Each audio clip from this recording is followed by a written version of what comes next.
Naruto and Boruto have had some insane and unexpected plot twists. Peak ones are Obito being Kakashi's friend, Black Zetsu using Madara's body to resurrect Kaguya, and Eida using omnipotence Jutsu to switch the lives of Boruto and Kawaki. All these plot twists have a major impact on the plot and trajectory of the universe. And this brings me to the point of today's video. Before we get started, you know the drill, don't forget to like this video and subscribe to our YouTube channel. Also, hit the notification bell while you are here to get more updates from us.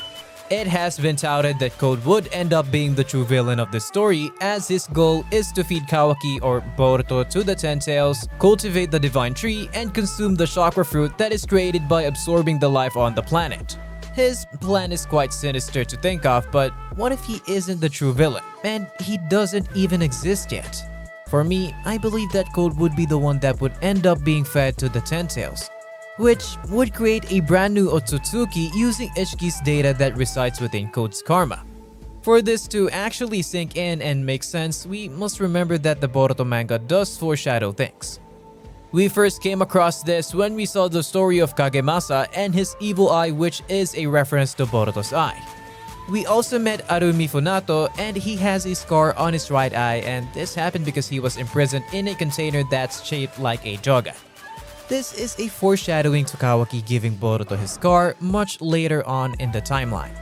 These are not the only examples, as there are many more of this, but we hope that you get the point. This then leads me to Shin Uchiha clones who were introduced in Naruto Gaiden and later adapted into the anime. Looking at Shin Uchiha, he shares many similarities with Code. He was initially one of Orochimaru's test subjects that became successful. He possessed a body that adapted to anything that has been transplanted into it without any form of rejection. It's also important to note that similar to the way Code is obsessed with the Otsutsuki, especially Isshiki, Shin is obsessed with the Uchiha clan. He adopted their name and even has their clan crest on his clothes. He adores Itachi Uchiha and rejects Sasuke because he believes that he is not worthy of carrying his will. This is a parallel to Code, who believes that he should be the one carrying the will of the Otsutsukis, not Kawaki. Shin's will was imparted into his clones as well, since they were mere copies of himself that were created from his teeth and nerves. He considered his clones expendable to be used as a replacement for any affected part of his body. He had no regards for them, but rather used them as soldiers and shields to bring about anguish onto the world that would make humans evolve under the weight of the suffering. He also considers himself way above pain or even Naruto. This is Shin's goal. Now, back to chapter 2 of the Two Blue Vortex, where we see Boruto talking to Code after destroying multiple claw grimes, saying that he would lose all of them if he insists on attacking the village. Code tells him that the ones he summoned didn't even make a dent in their population that he has remaining. He says that they are just tools, and of course, looking back at Shin Uchiha, who regarded his clones as shields, they are definitely similar. Code created the claw grinds by infusing them with the Ten-Tail chakra and his claw mark that consists of his own chakra and the iron of his blood. Looking more closely between the comparisons, Shin clones adopted his will, and the claw grimes seem like they work according to the will of Code, and in the sense that they are aggressive in the goal of them acquiring an Otsutsuki and consuming the chakra of everyone they capture. This, of course, is what Code needs to have a peerless existence, which is something Isshiki passed down onto him. Something similar happened to Kaguya and the Ten Tails. Kaguya met the Ten Tails in the form of a god tree already on the planet. The tree had been there for years and had never gone on rampage until Kaguya merged with it. Hagoromo believes that the Ten Tails went on a rampage because it was robbed of its chakra fruit. Black Zetsu, however, counters this by saying that the Ten Tails wasn't just the Divine Tree but was Kaguya herself. So when the Ten Tails went on a rampage to recollect all its chakra, it wasn't just trying to reclaim its chakra fruit, it was Kaguya's will itself attempting to take back the chakra that she had dispersed into her children.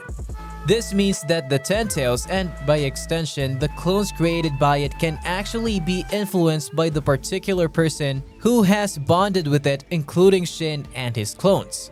I believe that Code would get consumed by the Ten Tails just like how Shin was killed by his clones.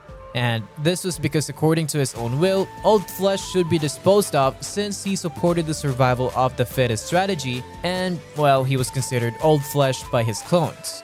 Something similar would happen to Code since he regards his claw grinds as tools for his evolution. However, since he has instilled his will into the claw grinds and the Ten Tails, they also want to achieve the same thing as him. So, when Code is badly defeated by Boruto and he returns to the Ten Tails lair in his battered state, they will absorb him and this will result in a new being. This doesn't happen normally because once the Ten Tails is fed an Otsutsuki, it transforms to a divine tree and won't go further than this. So, why exactly would it transform to something else? This is because these Ten Tails are different and this was pointed out by Boruto. Code changed the Ten Tails' nature, which is similar to what Kaguya did in the past. He changed what the Ten Tails will do when it consumes an Otsutsuki. The Ten Tails will not pass the power out in the form of a chakra fruit but would keep it for itself and use it to evolve. This is what Boruto was referring to when he told Code that he doesn't understand the true horrors of the Ten Tails and he needs to get rid of them before he loses control. This is a foreshadowing of Code losing control in the future, which will end up leading to his demise. Just like I stated earlier, the main villain of the Boruto series has not emerged and he will emerge from the fusion. To understand this better, we will refer back to the Karma Seal. This technique is regarded as a compressed Otsutsuki backup file. And once this file is implanted into the proposed vessel, the file is then slowly extracted with time. Once it has been fully extracted, the Otsutsuki in question would fully take over the body and the vessel's personality would cease to exist. The DNA of the Otsutsuki is contained in the Karma Seal, but that's not all. It also contains the chakra, which is separate from that of the vessel. We refer back to chapter 64 to confirm this when we see Boruto using his true essence form for the first time. When Code sees this power for the first time, he thought Momoshiki had taken full control of Boruto's body. This makes him say that Boruto is like a puzzle because he never expected that much of Momoshiki's consciousness to manifest without total control of his body. Code, of course, possesses a Karma Seal which is that of Isshiki. Some people don't believe that Code has the DNA of Isshiki himself, and that doesn't make sense. Because a Karma Seal does possess the DNA of the said Otsutsuki. If he does end up being absorbed by the Ten Tails, his cells and that of Isshiki in his Karma Seal would be consumed. It's also possible that Code's body contains some DNA of Shiba Otsutsuki, just like Eida and Damon. The reason behind this theory is because Amado stated that Code's claw marks are not ordinary jutsus, but is a shinjutsu which are known to be divine arts of the Otsutsuki. Note that this cannot be created in a lab because they always stem from someone else, just like Damon's reflection ability came from Shibai. Code might not actually die when he gets absorbed by the Ten Tails, but would lose his sense of self, similar to what happened to Obito when he became the Ten Tails Jinchuriki. It could also be the case that a new being would be molded by the sentience of the Ten Tails, and this would be dope to watch. It's important to note that I'm not saying that Code is 100% Otsutsuki yet, because this isn't the case. If he was, he would have not been affected by the omnipotence jutsu, and we know that this isn't true because he was affected by it. He doesn't yet have enough DNA in his body to get considered a full Otsutsuki, which isn't like Naruto and Sasuke, who are direct descendants of Hagoromo. So this means both Naruto and Sasuke contain the DNA of Otsutsuki to a little extent, but it's not enough for them to be affected by omnipotence jutsu. What do you think of this theory? Do let us know in the comment section below, and thank you for watching.